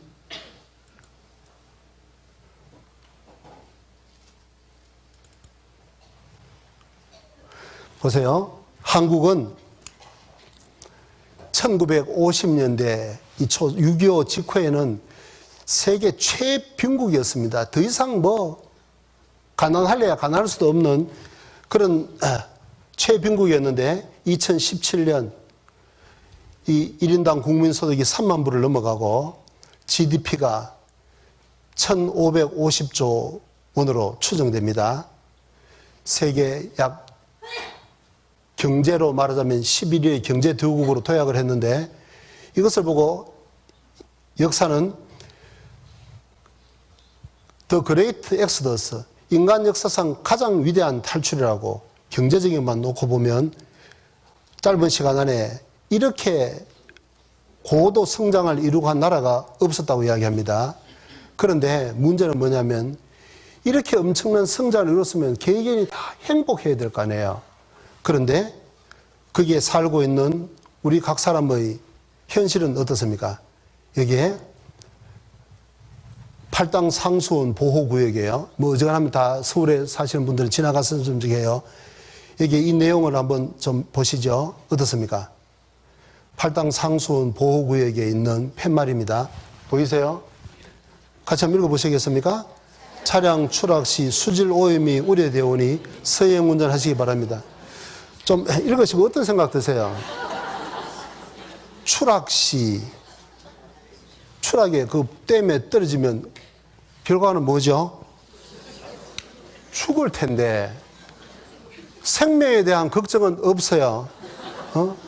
죽든지 말든지 그건 네 몫이고, 수질 오염이 우려되니까 들어가지 마라. 참 현실이다 그 말이죠. 이 생명 경시, 정말 사람의 존엄성, 존재가치, 이런 것이 완전히 망각된 시대에 살아가고 있는 겁니다. 이것이 바로 세상 교육의 한계라는 거죠. 이 세상이 전부라고 생각하는 사람의 종착역이 바로 그러하다는 겁니다. 성경은 진정한 답을 단순한 세상적인 어떤 철학자의 대안이 아니고 완전한 정답을 제시하고 있다는 겁니다. 자, 그래서 이제 다음 시간 조금 쉬셨다가 빨리 오셔야 돼요. 이제 제일 중요한 본론적인 부분으로 이제 들어가도록 하겠습니다. 화장실 잠시 다녀오시고 정확하게 10분 뒤에 시작하겠습니다. 제가 몇 군데는 좀 소개해 드렸는데, 그 경찰차가 제일 무서워하는 차가 뭔지 아세요? 경찰차가 절대로 안 잡는 차. 옛날 이야기인데요. 한 90년대 초중반적 이야기인데, 무슨 차냐면 계란차입니다. 답은 경찰차가 순찰 갔는데 계란차가 이제 그 계란을 팔러 가는 거예요. 마이크를 잡고 계란이 왔습니다. 계란이 왔어요. 한 판에 5,000원, 싱싱한 계란이 얼마 가는데 신호 위반을 한 거예요. 그래서 경찰차가 뒤에 따라 붙었습니다. 앞에 가는 뭐 몇 번 우측으로 하니까 이제 그 계란차가 서서요. 그래서 운전면허증 내놓으라고. 그러니까 이제 계란차가 자기도 뭐 시인을 하니까 조금 어떻게 좀 적당히 잘 좀 봐달라고. 그 예전에는 이제 한 돈 10,000원 주고 끝냈잖아요. 그래서 이제 그 흥정을 한 거예요. 경찰을 보고. 아직 맞수도 못 했는데 10,000원은 너무 크고 5,000원으로 합시다. 그러니까 경찰이 그래 5,000원으로 끝내자고 달라고 했어요. 꺼내 주려고 보니까 10,000원짜리가 없는 거예요. 5,000원짜리가 없는 거예요. 그래서 10,000원짜리 주면서 5,000원 거슬러 달라고 하니까 경찰이 알았다고 일단 달라고 받아놓고 보니까 자기도 5,000원짜리가 없는 거예요. 그래서 미안하다고 다음에 한 번 더 걸리면 그때 한 번 더 봐줄 테니까 그냥 가라고 하니까 계란차가 그런 일도 없을 거고 절대로 안 된다고 신랑이가 붙은 거예요. 그럼 뭐 어떻게 하겠습니까? 경찰이 바빠서 안 되겠다 먼저 간다 그러고 가버렸어요. 어떤 일이 벌어졌습니까? 계란차가 뒤에 따라 붙은 거예요. 앞에 가는 경찰차 몇 번 우측으로 그대로 다시는 안 잠단다. 미안합니다. 교통경찰을 오신 분 죄송합니다. 자, 그래서 지난 시간에 배운 것을 잠깐 좀 복습을 하죠. 이 성경을 떼버린 인생관, 하나님을 배제한 인생관은 근본적인 프레임, 그 사물을 보는 눈이 잘못된다는 거. 그러면 인생에 답도 없고 아무리 열심히 산다고 해보지만 결국은 허무한 것뿐이고 수고에 대한 대가가 전혀 없다는 겁니다. 그래서 이게 이런 사람들 한번 보세요. 이 남 이야기가 아니죠.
우리 주변에 이런 분들 참 많죠. 혹여 여기에 참석하신 분들 중에도 이런 갈등을 가지고 계신 분도 있을 테고, 나는 이러한 사람들과는 전혀 다르다. 여러분 그렇게 자신할 수 있습니까? 우리 삶에 어떤 불가항력적인 일이 닥치면 우리도 순간순간 이런 생각을 할 때가 있지 않습니까? 왜 그렇습니까? 방향이 잘못됐다는 거 좀 생각해 보지 않으셨어요? 괴테란 사람이 인생은 속도가 아니고 방향이다. 그런 이야기 했죠. 열심히 앞만 보고 뛴다고 해서 확실한 답이 보장되는 것이 아니다 그 말이에요. 인생의 완전한 행복이 보장되는 것이 결단코 아니라는 겁니다. 방향이 잘못되면 모든 것은 다 수포로, 헛수고로 돌아간다는 거예요. 그래서 우리는 인생의 올바른 방향, 아무리 혼란스러워도 나침판은 항상 정북쪽을 가리키고 있는 거지 않습니까? 확실한 답이 있다 그 말입니다. 그리고 만약에 정말 하나님도 없고 이 세상이 우연히 저절로 생겼다면 이런 극단적인 선택을 하는 사람이 어쩌면 행복할지 모르죠. 그렇지 않습니까? 그러나 이런 사람들은 큰일인 겁니다. 왜 그러냐? 죽음 너머에 끝이 아니고 영원한 지옥이 또 기다리고 있기 때문에 진짜 고통은, 영원한 고통은 거기서 또 시작되는 겁니다. 이 세상에 살면서 겪었던 고통은 그건 작은 맛배기에 불과했고 영원한 지옥이라는 불못이라는 고통이 기다리고 있구만 그걸 모르니까 그런 극단적인 선택을 하는 겁니다. 우리도 이 성경에서 정말 창조주 하나님을 발견하고 영원한 천국에 갈 수 있는 답을 얻는다면 여러분 저런 선택은 여러분하고는 영원한 이별이 됩니다. 저도 이 성경을 배우기 전에는 항상 괴로웠습니다. 항상 죽고 싶었습니다. 나보다 더 배운 사람, 더 가진 사람, 더 높은 지위에 있는 사람 앞에 서면 공연히 위축이 되고 열등감이 생기고 항상 죽고 싶은 충동이 올라왔습니다. 근데 그건 비단 저뿐만 아닙니다. 어느 지식인의 세계에서든 어느 재벌가의 세계에서든 다 마찬가지입니다. 제가 92년 신문으로 기억하는데 거기 보니까 어떤 부장검사가 죽었어요. 근데 유족들이 국가를 상대로 손해배상 소송을 냈습니다. 왜 그러냐니까 이 부장검사님은 우리나라 최고 학교를 졸업을 하고 승진 가도를 선두주자로 달렸는데 어느 시점이 되니까 승진이 안 되는 거예요. 왜 그러냐니까 이 정치권에 비위를 맞추고 줄을 잘 서야 되는데 성격이 꼬창꼬창하고 양심적이어서 데모하는 학생들 시국 사범으로 들어오면 높은 형량을 때려야 되는데 양심수로 풀어주고 하니까 정치하는 사람들 눈에 가시로 보였던 겁니다. 승진이 안 되는 거예요. 그런데 자기보다도 무능하고 그 권력에 빌붙은 사람들이 앞서가니까 못 견뎠던 겁니다. 너무 자존심이 상해서 술을 많이 마시게 되고 결국은 죽었습니다. 어떻습니까? 우리가 생각할 때는, 우리 같은 평범한 사람이 생각할 때는 세상에 그 좋은 머리에 그 지위에 행복의 요소를 한 손에 다 잡은 것 같은데 그 사람한테 물어보십시오. 얼마나 고통스러웠으면, 얼마나 힘들었으면 그런 자살이라는 극단적인 선택을 했겠냐고. 어느 세계든 다 마찬가지입니다. 실제로 경험하면서 살아가지 않습니까? 왜 그러냐? 근본적으로 방향이 잘못됐다는 겁니다. 하나님을 모르니까 인생은 답도 없는 겁니다. 그야말로 오리무중인 거예요. 남들이 이쪽으로 줄 서면 그쪽으로 뛰어가고 이쪽이다 그러면 뭐 기러기 아빠다 그러면 전 국민이 그쪽으로 뛰어가고 너무 확실한 방향 없이 이 길의 끝에는 무엇이 있는지 도무지 알지 못한 채 우왕좌왕하는 것이 솔직한 우리 각 사람의 자화상이 아니냐 그 말이에요. 저도 구원받기 전에는 당연히 그렇게 살았습니다. 그러나 이 성경 속에서 하나님을 발견하고는 모든 문제가 다 풀렸습니다.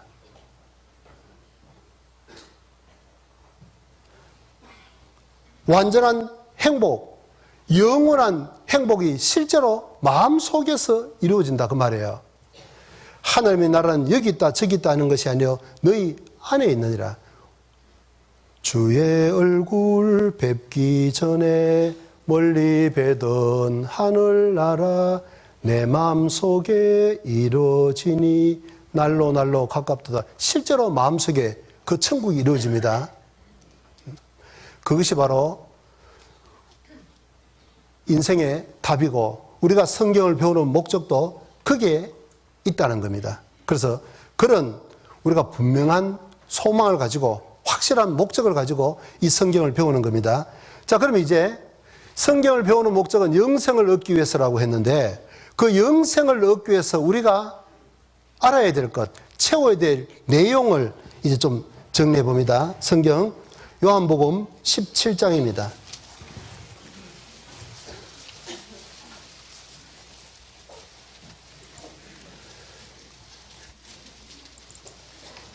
(17장 3절) 찾으셨습니까? 같이 읽어보겠습니다. 영생은 곧 유일하신 참 하나님과 그의 보내신 자 예수 그리스도를 아는 것이니다. 예, 영생을 얻기 위해서 영원한 천국에 가기 위해서는 두 가지 내용이 채워져야 되는데 그 첫 번째가 바로 뭐냐면 유일하신 참 하나님에 대해서 알아야 된다는 거예요. 유일하신 참 하나님. 자, 하나님이라고 할 때 한자로 한일자 밑에 큰 제자를 쓰잖아요. 하나이신 큰 분, 절대자입니다. 창조주입니다. 그 하나님이 계시다는 것이 먼저 확실히 믿어져야 된다고요. 집으로 말하자면 기초입니다. 하나님이 계신지 그렇지 않는지도 모르는데 무조건 믿는다. 덮어놓고 믿는다. 있을지 없을지도 모르는 천국, 지옥에 내 인생을 건다. 그건 사실 어리석은 일인 겁니다. 그거는 어떤 면에서 맹신적이고 미신적인 것이 될 수 있습니다. 우리는 적어도 그런 식으로 믿을 수는 없다는 거예요. 확실한 것, 분명한 것, 참인 것을 믿어야 되는 겁니다. 자, 그래서 먼저 창조주 하나님에 대해서 그리고 그 하나님이 살아 계시다는 것에 대해서 우리가 확실히 알아야 되는데 근데 먼저 그 하나님에 대해서 조금 보죠. 요한복음 찾았으니까 4장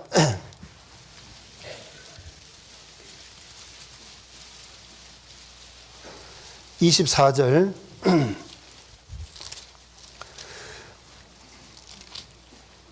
하나님은 영이시니 예배하는 자가 신령과 진정으로 예배할지니라. 하나님은 영이시니 그랬습니다. 영이라는 거예요. 성경에는 그 영이 약간 좀 추상적이잖아요. 성경은 간략하게 요약하고 있습니다. 그 영혼이 가장 왕성하게 활동하는 것이 바로 양심이라는 겁니다. 양심. 어때요? 사람은 분명히 양심이라는 것이 있죠. 양심은 간단하게 말씀드리자면 죄에 대한 지각력입니다. 이게 죄다 아니다. 짐승은 양심이 없습니다. 어떤 개가 이웃집 애를 물어 죽여놓고 괴로워하고 고통스러워하고 양심의 가책을 받고 그런 개 없습니다. 제가 그 네팔이라는 곳에 몇 년을 전도를 하다 왔는데 그런 뱀들이 많습니다. 뱀 중에 코브라라는 거 있잖아요. 물리면 적사합니다. 근데 그 뱀이 사람을 물어 죽여놓고 고통스러워하고 양심의 가책을 겪고 지금 뭐라고 했습니까? 이 뱀입니다. 뱀. 코브라가 말이에요. 그런 코브라는 세계적으로 한 마리도 없습니다. 짐승은 본능대로 살아갑니다. 그러나 사람은 죄를 짓고 나면 괴로워하죠. 가책을 받습니다. 영의 활동입니다. 영의 일부분입니다. 자, 어쨌든 하나님은 영이시라는 거예요. 그 양심이 보이지 않잖아요. 의사가 배를 갈라놓고 아무리 들여다봐도 양심은 보이지 않습니다. 그러나 생명이 존재하는 한 양심도 활동하죠. 자, 하나님은 영이시기 때문에 일단 보이지 않습니다. 성경 누가복음, 그냥 제가 시간이 없으니까요. 24장 39절입니다. 내 손과 발을 보고 나인 줄 알라. 또 나를 만져보라. 영은 살과 뼈가 없으되 너희 보는 바와 같이 나는 있느니라. 영은 살과 뼈가 없다 그랬습니다. 영은 어떤 물체가 아니다 그 말이에요. 그렇기 때문에 살과 뼈가 없다. 사람 눈으로 육안으로 볼 수 없는 것이지만 분명히 알 수가 있다는 겁니다. 아는 방법이 다를 뿐이다 그 말이에요. 여기에 우리가 살고 있는 이 세상에도 눈에 보이는 것들이 있고 보이지 않는 것들이 있잖아요. 학자들이 이야기하기를 보이는 것은 22%밖에 되지 않고 보이지 않는 것은 78%라고 이야기를 하죠. 예를 들면 작은 세균들, 미세균들은 우리 육안으로 볼 수가 없습니다. 보이지 않기 때문에 없다 그렇게 이야기할 수 없잖아요. 그런 것은 보는 방법이 따로 있는 거예요. 현미경이라는 이런 매개체를 통해서 볼 수가 있고 멀리 있는 별들은 너무 멀어서 보이지 않죠. 그것은 망원경이라는 이런 매개체를 통해서 당겨서 분명히 볼 수 있고 존재를 확인할 수 있습니다. 눈에 보이지 않는 그런 전파는 이런 TV 수상기를 통해서 전파를 잡아서 우리가 볼 수가 있습니다. 보이지 않지만 분명히 존재한다 그 말이에요. 보는 방법이 다르다는 거죠. 눈에 보이지 않는 하나님도 영이시기 때문에 보이지 않는데 어떻게 보느냐? 보는 방법, 매개체가 있다는 겁니다. 바로 성경을 통해서 볼 수가 있다는 거예요. 자, 뭐 다른 것도 마찬가지죠. 이게 소리는 눈에 보이지 않잖아요. 그러나 지금 여러분들 듣고 계십니다. 들어서 알 수 있고 맛은 먹어서 미각 세포를 통해서 무슨 맛이다 알 수 있죠. 보아가지고 뭘 달다 짜다 알 수가 없지 않습니까? 사랑도 눈에 보이느냐? 그렇지 않죠. 느껴서 감정적으로 분명히 아는 겁니다. 저 사람이 나를 사랑한다, 싫어한다. 분명히 알죠. 촉감, 뜨거운지 차가운지 어떤지 만져서 알아보는 겁니다. 하나님은 어떻게 알 수 있냐? 아까 찾아본 것처럼 성경을 통해서 우리가 분명히 알 수 있다는 거예요. 자, 그래서 그 중에 오늘 하나님은 창조주이기 때문에 일단 이 성경부터 한번 보시죠. 예레미야서 10장입니다. 그냥 보시죠. 오직 여호와는 이 성경에 나타난 하나님을 이름을 여호와라 그랬습니다. 스스로 계신 자 또는 약속을 하면 반드시 지키는 자 그런 뜻입니다. 성경에 나타난 하나님의 이름이 바로 여호와입니다. 오직 여호와는 참 하나님이시여 사시는 하나님이시여. 어떤 사람들이 생각한 것처럼 창조만 하셨지 섭리하지 않는다, 손 뗐다, 사신놈입니다. 절대로 그런 것이 아니라는 거죠. 창조하시고 지금 또 살아서 인간 역사를 직접 통치하고 계시고 우리 각 사람의 생사화복을 주장하시는 살아계신 하나님이라는 겁니다. 영원한 왕이시라, 통치자다 그 말입니다. 그 진노하심에 땅이 진동하며 그 분노하심을 열방이 능히 당치 못하느니라. 너희는 이같이 그들에게 이르기를, 같이 읽어보죠. 천지를 짓지 아니한 신들은 땅 위에서 이 하늘 아래서 망하리라 하라. 예, 천지를 짓지 아니한 신들. 그러니까 성경에 나타난 이 하나님을 제외하고 사람들이 섬기는 그런 우상들은 땅 위에서 이 하늘 아래서 망하리라. 영원한 지옥이 준비되어 있다는 겁니다. 그러니까 창조주 하나님, 참 하나님을 믿지 않는 사람들, 그렇기 때문에 다른 우상을 섬겼던 사람들의 운명도 마찬가지입니다. 영원히 망하는 겁니다. 자, 그래서 성경 제일 시작은 어떻게 시작되죠? 원수를 사랑하라 그렇게 시작되지 않고 태초에 하나님이 천지를 창조하시니라. 창조주 하나님을 소개하는 것으로 이 성경은 시작됩니다. 그게 가장 기초이기 때문에 그렇습니다. 집으로 말하면 완전한 기초입니다. 그 기초가 분명하지 않으면 그 위에 집을 지으면 뭐가 되겠습니까? 사상 누각입니다. 언제든지 무너질 수밖에 없는. 그래서 영성을 얻기 위해서는 첫 번째 가장 기초가 참 하나님에 대해서 확실히 알아야 되는 거예요. 자, 하나님은 우주를 창조하셨다는데 인간의 과학이 이렇게 발달해도 저 우주의 끝이 있는지 없는지조차 밝혀내지 못합니다. 이 우주의 별이 약 2천억 개로 이루어진 은하계가 또 약 1,000억 개 이상 있다고 합니다. 아무도 안 놀라시네. 별이, 이 지구는 자그마한 별이잖아요. 훨씬 더 큰 별들이 2천억 개, 그게 하나의 은하계를 이루고 그것이 또 1,000억 개 이상 있다. 그거 천문학적인 겁니다. 그렇지 않겠습니까? 그런 엄청난 우주를 만든 창조주 하나님, 절대자입니다. 능력이 무한하시며 지혜가 무궁하다 그랬습니다. 그야말로 전지전능하신 분입니다. 그 하나님은 안타깝게도 영이시기 때문에 또 이 우주보다도 크기 때문에 불완전한 인간의 눈을 가지고 볼 수가 없다는 거예요. 근데 어떻게 본 것처럼 그렇게 확실히 믿을까? 저 같은 경우에도 말씀드린 것처럼 한 25살 될 때까지는 교회당 문 앞에는 한번 안 가봤고 성경은 전혀 모르는 사람이었는데 제가 처음에 이런 집회 참석해서 눈에 보이지 않는 하나님을 믿는다고 하는 사람들, 제가 그 사람들 정신 구조가 조금 이상했습니다. 저렇게 말은 하지만 진짜로 믿을까? 제가 메스가 있다면 배를 이렇게 죄송합니다 갈라가지고 들여다보고 싶더라고. 말은 저렇게 믿는다고 하는데 진짜로 믿을까? 참 궁금했습니다. 성경을 알기 전에는. 그런데 왜 지금 여기 서 있을까요? 성경을 공부하다 보니까 그 무한한 하나님이 마음속에 확실히 믿게 되었다 그 말이에요.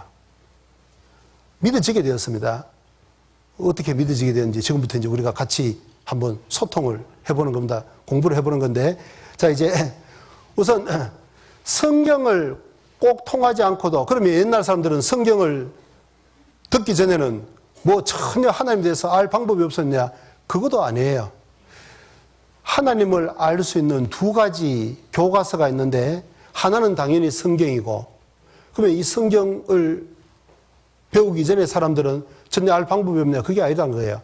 하나님이 만드신 피조물, 이 우주 만물을 통해서 하나님의 존재, 하나님의 지혜, 하나님의 능력, 이런 것을 알 수가 있었다고 성경은 말씀하고 있습니다. 로마서 1장입니다. 빨리 찾으신 분들은 직접 찾아보시면 좋겠습니다.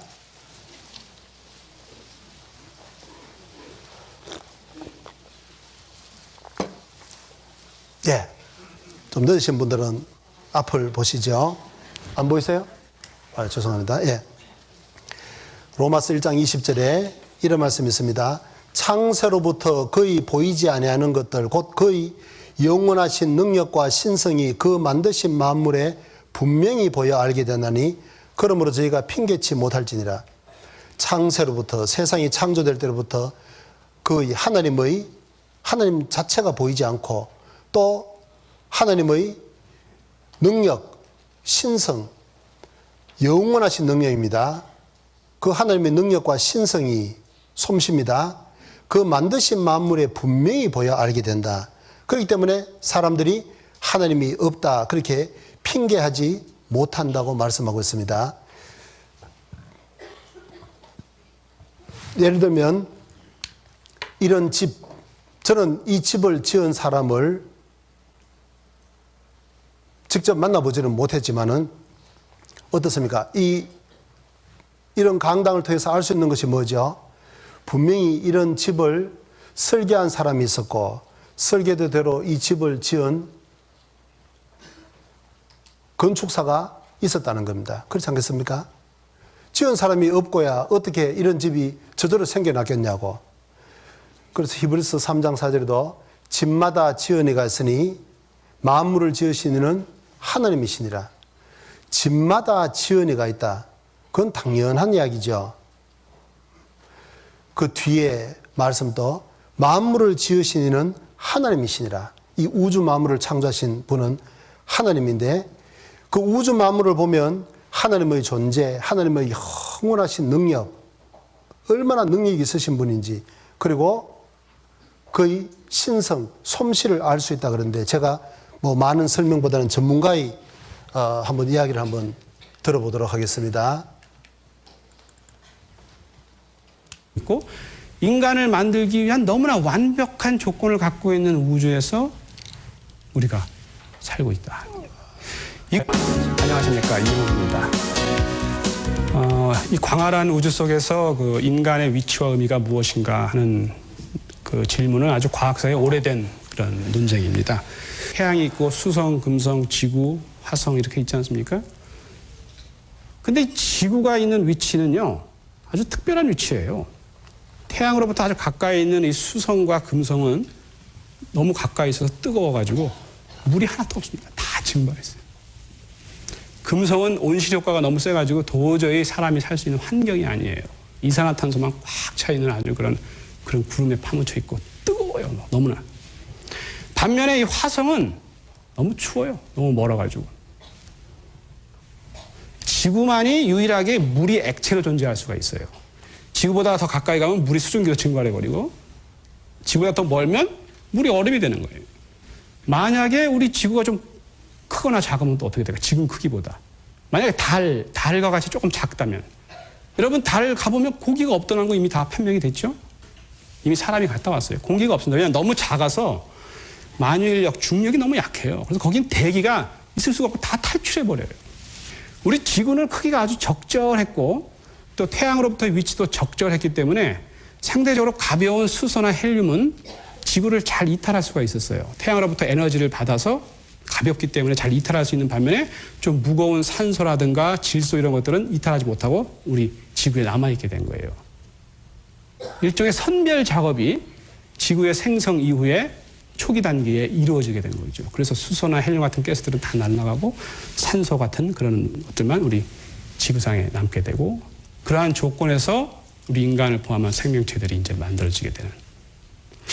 자, 이런 것들도 보면 우리 지구의 위치 하나만 봐도 말이죠. 상당히 우리 특별한 곳에 살고 있습니다.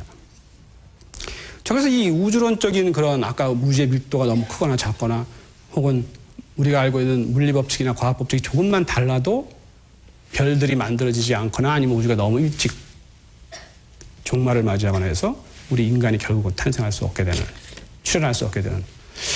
어떻게 생각하면 우리 우주는 아주 미세한 그런 조정이 돼 있어요. 우리 파인 튜닝이라고 그러죠. 미세한 조정을 거친 것 같은 그런 상태의 우주에서 우리가 지금 살고 있고 인간을 만들기 위한 너무나 완벽한 조건을 갖고 있는 우주에서 우리가 살고 있다.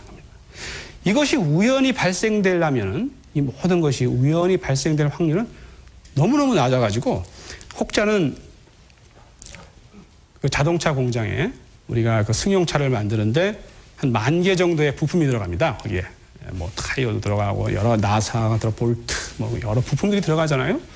그 10,000개의 부품들이 각각 이제 쫙 있었어요. 뭐 차체도 있고 여러 가지. 태풍이 그 자동차 공장에 휩쓰고 지나갔습니다. 강력한 태풍이. 그래서 그 10,000개 부품들이 하늘로 올라가서 탁 떨어졌는데 자동차가 탁 돼서 나오는 거예요. 그런 확률보다도 작다는 거예요. 우리 우주가 이게 우연히 이런 모든 조건을 착착착착착 만족시켜가지고 결국은 150억 년이 지난 다음에 우리 인간이 지구상에 출현되기까지 이 모든 조건이 우연히 발생할 확률을 계산해 보면 여러 가지 물리 상수들, 법칙, 지구와 태양과의 그 교묘한 그 미세한 조정과 같은 그런 것들 이런 것들이 우연히 발생해서 거기서 그 다음에 저는 지금 천문학자, 천체 물리학자이기 때문에 뭐 이런 것만 말씀드렸지만 말이죠. 지구상에서 또 생명 현상에 대한 걸 오묘하게 또 그것도 일종의 풀잎 하나에도 우주가 있다라고 어떤 시인이 말했어요. 거기까지 생각하면 진짜 확률이 너무너무 낮겠죠, 전부 다. 어쩌면은 우리 우주는 우리 인간을 위해서 혹시 디자인된 것이 아닌가. 이것이 우연이 아니라면, 우연이 될 확률이 그렇게 적다면 뭔가 태초에 특별한 계획이 있어가지고 모든 것들이 진행이 되지 않았겠느냐. 그렇다면 누가? 이런 질문이 나오게 돼요. 과연 신은 존재할 수밖에 없었는가? 그렇지 않다면 이 모든 것이 우연인가? 만약에 그것이 그런 대계획이다, 그랜드 디자인이다. 그렇다면 그것이 갖고 있는 의미는 무엇이고 목적하는 것은 무엇일까? 예. 자, 어떤 학자의 정언인데 보세요. 어떤 자연과학을 공부를 하든 인문과학을 공부를 하든 어떤 분야든 깊이 들어가면 결국 뿌리는 하나님에게서 다 나온다는 거예요. 근원입니다. 대저 생명의 원천이 주께의 싸움에 그렇습니다. 하나님부터 나오는 겁니다. 뭐 이분이 다 말씀드렸기 때문에 제가 굳이 덧붙일 필요는 없겠습니다만은 이 지구상에 생명체가 존재하기 위해서는 20만 가지의 조건이 동시에 이루어져야 되는데 그것이 이루어질 확률은 확률적으로 완벽하게 제로라는 겁니다. 그러니까 그런 것을 우리가 조금만 깊이 생각을 해보면 아하, 창조주 하나님이 틀림없이 계시구나. 그건 누구든지 믿을 수가 있다는 거예요. 근데 왜 그런 생각은 깊이 해보지 않으세요? 아까 우리가 첫 번째 시간에 배워봤던 것처럼 그저 어떻게 하면 돈을 좀 벌어서 잘 살까 그만 생각한다는 거예요. 죄송합니다. 여기 오신 분들은 뭐 다 그렇지 않은 것 같아요. 혹간 그런 분들이 있었을까 봐 제가 높아지면서 말씀드리는 거예요. 내가 지금 이러고 있을 때가 앉아 있을 때가 아닌데 지금 오늘 아파트 강남에 분양을 하는데 아 이거 왜 빨리 안 끝나냐? 어? 그런 생각만 하고 있으면 죄송합니다. 그분의 종착역은 저쪽 동네로 정해져 있는 겁니다. 저 밑으로. 그래서 좀 우리가 정말 이 방향이 확실한 것인지 스페인 속담에 그런 속담이 있죠. 정상에 올라보니 어떻더라고요? 그 뒤에 꼭 이야기해야 됩니까? 정상에 올라보니 아무것도 없더라. 사실 우리가 살면서 인생도 꿈꿀 때가 행복하지 막상 이루고 나면 별것 아닌 겁니다. 결혼도 해보고 나니까 별것 아니고 아파트도 저 로얄층에 들어가기만 하면 마냥 행복할 줄 생각했는데 막상 들어가 보니까 그것도 며칠 자보니까 그것도 별거 아니고 처음에 차를 샀을 때는 정말 주변에 이목만 없으면 며칠 거기 가서 자고 싶은데 몇 번 타보니까 그것도 별거 아니고 모든 것이 다 그렇다고 말해요. 방향입니다. 자, 그래서 이 창조에 대해서 좀 더 말씀을 드리면 시간이 좀 오버될 것 같아서 아까워서 오늘 말씀 다 못 드리겠습니다.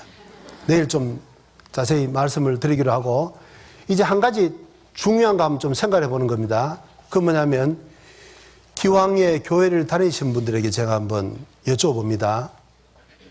어떤 분들은 이런 말씀 드리면서 아유 이런 초보적인 거 이건 벌써 나는 옛날에 마스터한 사람인데 나한테는 어울리지 않는다. 혹한 그런 분들 여쭤볼게요. 여러분 거듭나셨습니까? 지금 죽더라도 천국에 갈 수 있는 확신이 있느냐 그 말이에요. 지금부터 한 100수십 년 전에 캐나다 토론토라는 곳에서 복음을 전했던 한 목사님이 계십니다. O.J. 스미스 목사라는 그분 책 한국에 번역된 거 많습니다. 나의 가장 사랑하는 나라, 우리가 전하는 복음 뭐 그런 책들이 많은데 그분의 간증입니다. 그분은 소위 말하는 모태신앙이었대요. 어머니 뱃속에서부터 어머니를 따라서 교회를 나가고 어릴 때부터 신학을 공부하고 그분의 일과는 오전에 가서 성경을 공부하고 오후에는 배낭에 성경책 잔뜩 집어넣어서 캐나다 인디언들에게 나눠주면서 전도하는 것이 그분의 일과였다고 합니다. 근데 그분이 한 18세쯤 됐을, 18살쯤 됐을 때 우연하게 어떤 성경을 가리키는 그런 모임에 참석을 했는데 그 강사분이 물었다는 겁니다. 여러분 거듭나셨습니까? 영어로 Are you born again? 이렇게 물었다는 거예요. 근데 그 학생이 그날 저녁 그 말을 들었을 때 꼭 자기를 보고 그 목사님이 개인적으로 얘야 너 거듭났냐? 너 그렇게 열심히 하는 것은 좋은데 너 지금 죽으면 천국에 갈 수 있냐? 이렇게 묻는 것으로 들렸다는 거예요. 그분이 그때부터 문제가 생겼다는 겁니다. 내가 정말 거듭났을까? 글쎄, 거듭났기 때문에 이렇게 열심히 하는, 이렇게 열심히 한다는 증거 자체가, 열심히 한다는 것 자체가 거듭났다는 증거가 아닐까? 근데 마음 한쪽에 양심은 글쎄, 아니면 어떡할 거냐? 내가 언제 좁은 문을 통과했을까? 고민이 시작됐다는 거야. 그다음부터는 전도를 하면서도 그 생각이 떠나지 않았다는 겁니다. 그래서 다시 그 강사분을 찾아갔다고 합니다. 내가 이런 상태가 구원을 받은 상태입니까? 그래서 발견한 것은 자기가 거듭난 것이 아니라는 것. 그래서 이분이 다시 성경을 배우고 복음을 깨닫습니다. 그래서 그분 책의 중요한 내용은 뭐냐면 주제가 한 가지입니다. 그게 바로 뭐냐면 믿음은 두 가지가 있다는 것. 하나는 머리로 믿는 믿음이 있고 하나는 마음으로 믿는 믿음이 있다는 거예요. 무슨 이야기냐? 머리로 믿는 믿음은 뭐냐? 이 성경이 진리인 거. 그렇기 때문에 하나님이 계시고 그러니까 천국 지옥이 있고 사람은 죄인이고 예수님 피를 믿고 죄 사함 받고 천국 간다. 그건 다 안다는 겁니다. 그런데 문제는 뭐냐? 양심의 해방이 없다는 거예요. 양심의 해방. 여러분 제가 해방이라는 표현을 썼습니다. 제 이야기가 아니고 요한복음 8장 32절에 진리를 알지니 진리가 너희를 자유케 하리라 그랬잖아요. 진리, 이 성경 말씀 그 중에서도 복음인데 죄 문제가 해결되는 복음인데 그런데 그 복음을 깨닫는 것을 보고 자유를 얻는다 그랬어요. 진리가 너희를 자유케 하리라. 여러분 잘 생각해 보세요. 자유라는 말이 뭐예요? 처음부터 자유로우면 자유가 새삼스럽게 필요 없어요. 해방이 된 사람, 속박이 된 사람, 감옥에 갇힌 사람, 어떤 족쇄에 매인 사람, 죄에 붙잡힌 사람, 그 사람이 완전히 죄에서 해방되는 것이다 그 말이에요. 여러분 교회는 다니지만 언제 정말 내가 지금 죽으면 지옥 밑에 떨어지는 죄인이라는 그 죄에 한번 잡혀본 적이 있습니까? 언제 그걸 깨달은 적이 있습니까? 회개하고 복음을 믿으라 그랬습니다. 언제 회개했습니까? 회개가 뭡니까? 새벽마다 교회 가서 이런 죄 저런 죄 자백을 한다고 하는데 문제는 뭐냐면 그 죄 때문에 지옥 간다고는 한 번도 생각 안 해보는 겁니다. 여러분 죄가 왜 문제가 되는 것입니까? 죄는 사람을 지옥으로 끌어가는 겁니다. 지옥이 없다면 그까지 죄인든 아니든 무슨 상관이 있습니까? 그러나 성경이 진리면 여러분 죽음으로 끝이 아닙니다. 사람마다 불러서 소금치담을 받으리라. 그 고난의 연기가 세세토록 올라가리로다. 지옥이 실제로 있습니다. 우리가 지금 살아서 이렇게 대화하는 것이 생생한 현실인 것처럼 성경이 진리면 죽음 너머에 지옥이 있는 것도 사실입니다. 지어낸 이야기가 아니다 그 말입니다. 그럼 죄는 사람을 지옥으로 끌어가는 겁니다. 그게 보통 문제겠습니까? 그런데 오늘날 이 기독교가 어떻게 가르칩니까? 교회 나오면 뭐부터 가르치죠? 성경은 참 하나님에 대해서, 그 다음에 예수 믿어 살아야 되는데 참 하나님에 대해서는 그냥 구렁이 담 넘어가듯이 어물쩡 다 넘어가 버려요. 이 하나님이 만드신 이 피조 세계를 보십시오. 하나님이 계십니다. 뭐 그 정도라고 내용도 없어요. 넘어가. 그 다음부터 뭘 가르쳤냐? 주기도문부터 가르쳐요. 하늘에 계신 우리 아버지 이름이 거룩히 받으시며 그 처음에는 뭐 발음도 잘 안 되고 조금 뭐 어색했는데 화장실에 가서 몇 번 연습하고 나면 이제 제법 부드럽게 나와요. 그럼 교회 와서 그렇게 기도합니다. 그렇게 기도하면 하나님이 자기 아버지가 되었다는 거예요. 진짜겠습니까? 여러분 주기도문을 그렇게 두리뭉실하게 하지 말고 구체적으로 자신과 한번 연결시켜서 한번 생각해 보십시오. 하늘에 계신 우리 아버지 말고 우리라는 다수 속에 머리 들이미지 말고 하늘에 계신 나의 아버지 이렇게 한번 기도해 보십시오. 하나님이 언제 내 아버지가 되었습니까? 하나님은 창조주고 하나님은 거룩하신 분인데 그분에게는 죄라는 것이 전혀 없는 완벽한 분입니다. 나는 마음속에 별별 누구한테 내놓지 못할 죄가 가득 차 있는데 그 거룩하신 하나님이 그 추한 죄인의 아버지가 언제 됐냐 그 말이에요.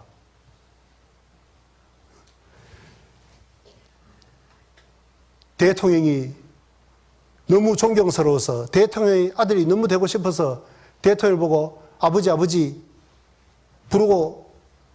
부른다고 해서 대통령이 실제로 자기 아버지가 되느냐 그 말이에요.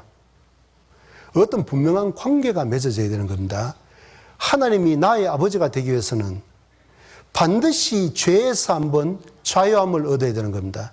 그러기 위해서는 지옥 가는 죄인이란 괴로움이 그 고통이 먼저 찾아옵니다. 죄의 사슬에 완전히 매인 사람이 거기에서 풀려나는 것, 거기서 완전한 해방이 되는 것이 진정한 자유지. 먼저 언제 죄인 되어본 적도 없는데 언제 지옥 가는 죄인이라는 고통도 찾아온 적이 없는데 그 주기도문 몇 번 했다고 하나님의 아들이 됐대요. 성경에 그런 구절이 있습니까? 그게 과연 성경적일까요? 어림도 없는 이야기입니다. 자, 그래서 그 오제이 스미스라는 그 청년도 내가 지금까지 알고 믿었던 것이 이거 완전히 지식적으로 교리적으로 알고 있었구나. 그리고 하나님 앞에서 자신이 얼마나 비참한 죄인인 것, 죄의 실체를 발견하고 지금 죽으면 지옥 가는 운명의 땅에서 발견하고 정말 돌이키고 회개를 하고 복음을 깨달았던 겁니다. 그러면 마음으로 믿는 믿음이라는 것은 뭐냐? 양심의 해방입니다. 내 영혼이 은총 입어 중한 죄짐 벗고 보니 슬픔 많은 이 세상도 천국으로 화하도다. 내 영혼이 은총 입어 병 낫고 이런저런 은총 그런 은총이 아무리 있어도 죄짐을 벗는 은총이 없으면 그거 다 부도나는 겁니다. 하나님하고 아무 상관도 없는 겁니다. 그건 다른 종교에도 얼마든지 있을 수 있습니다. 하나님이 말씀하시는 가장 핵심은 바로 영혼의 죄 문제가 해결되는 겁니다. 그것을 해결하러 오신 분이 바로 예수입니다. 그 말이에요. 그건 나중에 이제 배울 겁니다. 그러니까 이 참 하나님은 무엇하고 관계되어 있냐? 절대적으로 천국, 지옥과 연결되어 있다는 거예요. 정말 하나님이 살아계시면 천국이 있고 지옥이 있다는 거. 여러분, 그것이 먼저 믿어지고 그 다음에 죄에 대한 자각이 반드시 있어야 되는 겁니다. 그러니까 그것 없이 뛰어넘어가는 것. 예수 믿고 천당 간다. 그것이 바로 머리로 말똥말똥하게 다 하는데 마음속에는 믿어지지 않습니다. 그런 사람은 어떻게 믿느냐? 항상 믿으려고 노력합니다. 믿어야지 믿습니다. 믿사오니. 그 주로 교회 가서 기도하는 거 들어보면 뭐 주로 그런 내용입니다. 아니, 부부간에 아내가 말해요. 남편을 보고 항상 출근할 때마다 여보 저는 당신이 내 남편인 것을 믿습니다. 믿사오니 그거 뭐 좀 이상하지 않습니까?